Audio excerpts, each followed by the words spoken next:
REGENT is here in Alpena, Michigan, participating in Silent Swarm 2026. Silent Swarm is an elite defense event advancing the Sea Glider platform towards mission-ready deployment for the warfighter.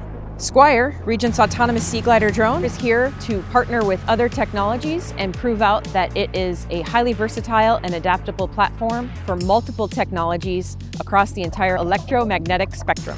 Silent Swarm gave us an opportunity to show key defense stakeholders exactly what Squire can do in an operationally relevant setting. The event gave REGENT direct feedback from military and civilian experts, enabling us to be able to make preparations for real-world deployments.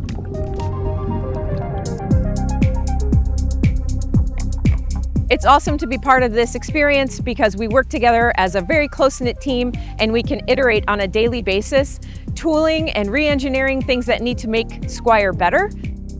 We also get the opportunity to collaborate with other companies and see how our technologies can both support and deconflict from one another, again, to support our warfighters downrange.